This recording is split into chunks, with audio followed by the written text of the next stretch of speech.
Welcome back, my friends. Today, we step into a challenging space on the tone scale, antagonism. This is where frustration and conflict rise.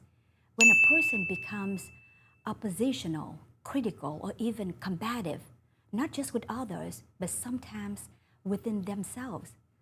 It's a tough place to be, but understanding it helps us respond with wisdom and not reaction.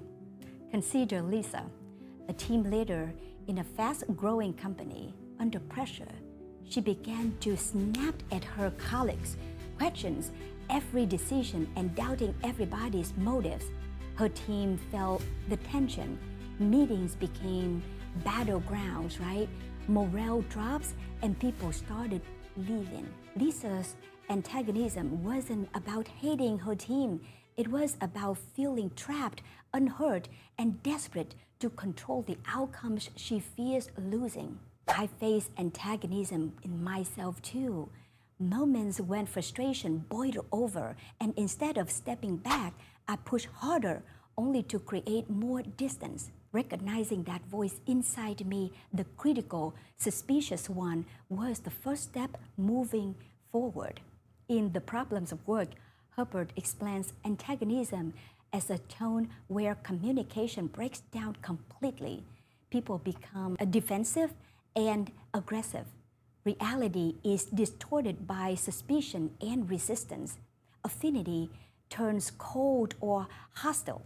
But this tone also shows a person who is still fighting for their ideas, their space, their sense of safety.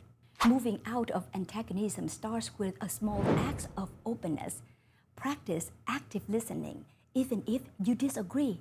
Ask the question instead of making accusations. Acknowledge others' feelings before sharing your own. For Lisa, this meant pausing before the meetings, reminding herself that her team wants to succeed just as much as she did. That simple shift made a huge difference. Antagonism can feel like a wall between us and others. But even the wall has a door, right? So when we learn to listen without judgment, even when we are frustrated, we invite connection. And with the connection comes progress.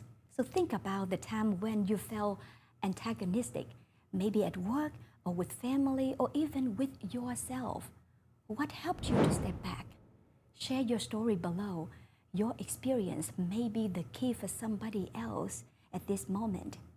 In the next episode, I will step into enthusiasm, where passion, energy, and hope return. I can't wait to explore that with you.